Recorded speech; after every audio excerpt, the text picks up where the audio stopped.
کربلا کے بعد یزید کی دردناک موت۔ یزید کی قبر کو دوبارہ سے کیوں کھولا گیا؟ کربلا کے بعد یزید پر اللہ کا عذاب آ گیا اور اس کا جسم سڑنے لگا۔ جب اس کی موت ہو گئی تو کئی سالوں بعد ایک عباسی خلیفہ نے اس کی قبر کھدوائی تو لاش کا انجام دیکھ کر سبھی کی روح کانپ گئی۔ اس کے جسم پر زہریلے کیڑے۔ بسم اللہ الرحمن الرحیم۔ یزید وہ بد نصیب شخص ہے جس کی پیشانی پر اہل بیت کے بے گناہ قتل کا سیاہ داغ ہے اور اس پر ہر زمانے میں دنیائے اسلام ملامت کرتی آئی ہے، لعنت کرتی آئی ہے۔ قیامت تک اس کا نام حقارت کے ساتھ، ذلت کے ساتھ لیا جائے گا۔ یہ بد باطن سیاہ دل شخص 25 ہجری میں دمشق میں پیدا ہوا۔ نہایت موٹا، بدنما، بہت زیادہ بالوں والا، بد اخلاق، بد مزاج، فاسق، فاجر، شرابی، بدکار، ظالم، بے ادب، گستاخ تھا۔ اس کی شرارتیں اور بے ہودگیاں ایسی تھی کہ جن سے بدماشوں کو بھی شرم آئے، جن سے شرعاً نکاح حرام ہے۔ یزید ان سے نکاح کو رواج دینے والا، سود اور دیگر حرام کاموں کو اعلانیہ کروانے والا تھا۔ آپ صلی اللہ علیہ وآلہ وسلم اپنے زمانہ نور بار میں وقتاً فوقتاً صحابہ کرام رضوان اللہ تعالی علیہم اجمعین کو یزید کے فتنے سے آگاہ فرماتے رہے، جیسا کہ حضرت سیدنا ابو دردہ رضی اللہ تعالی عنہما نے فرمایا کہ میں نے نبی پاک صلی اللہ علیہ وآلہ وسلم کو فرماتے ہوئے سنا کہ یعنی میری سنت کا پہلا بدلنے والا امیہ کا ایک شخص ہوگا جس کا نام یزید ہوگا۔ ناظرین، ایک اور مقام پر ارشاد فرمایا کہ میری امت میں عدل و انصاف قائم رہے گا، یہاں تک کہ پہلا رخنہ انداز بنو امیہ کا ایک شخص ہوگا جس کا نام یزید ہوگا۔ یزید کی فتنہ انگیزیوں کے بارے میں آپ صلی اللہ علیہ وآلہ وسلم کی انہی پیشن گوئیوں کی وجہ سے مشہور صحابی حضرت سیدنا ابو ہریرہ رضی اللہ تعالی عنہ اپنی وصال سے قبل یہ دعا مانگا کرتے تھے، یعنی اے اللہ، میں تجھ سے پناہ مانگتا ہوں 60 ہجری کے آغاز اور لڑکوں کی حکومت سے۔ چنانچہ آپ کی یہ دعا قبول ہوئی اور 59 ہجری میں بامقام مدینہ طیبہ آپ کا انتقال ہو گیا اور ٹھیک 60 ہجری میں یزید مسند سلطنت پر نمودار ہوا۔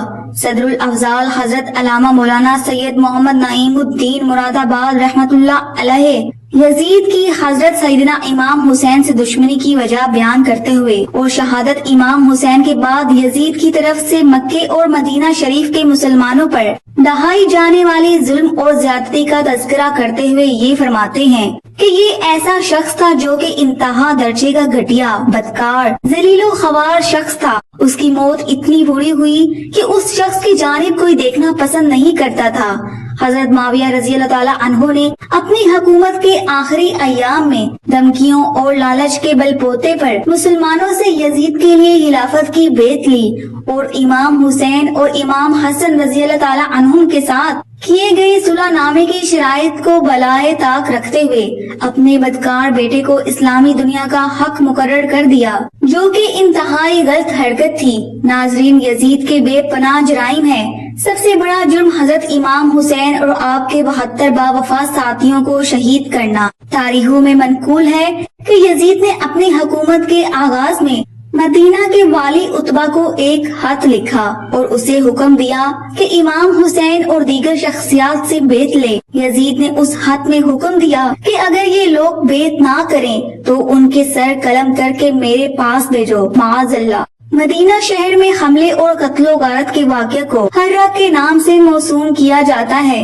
اس سال یزید نے 5000 شامیوں کو مسلم بن عقبہ کی قیادت میں مدینہ روانہ کیا۔ مسلم نے مدینہ پر حملہ کر کے واقعہ حرہ کا ارتکاب کیا۔ ثانیہ میں بہت سے لوگ قتل کر دیے گئے۔ یہ سب کچھ کرنے کے بعد شیخ عباس امی نقل کرتے ہیں کہ 14 ربیع الاول سن 64 ہجری کو اس کی ہلاکت کا دن ہے۔ طبری لکھتے ہیں کہ یزید 15 ربیع الاول سن 64 ہجری کو جمعرات کے دن مرا۔ اس کی موت کی علت کے بارے میں نقل ہوا ہے کہ وہ ایک بیماری کے بعد حران میں ہلاک ہوا۔ کہتے ہیں کہ ناگہانی موت کا شکار ہوا، رات کو مستی کی حالت میں سویا، صبح مردہ پایا گیا اور اس کی لاش خراب ہو چکی تھی۔ اس کے بارے میں لکھا جاتا ہے کہ کچھ گدھوں نے اسے چیر پھاڑ کر وہیں پھینک دیا۔ چند روز تک اس کی لاش چیل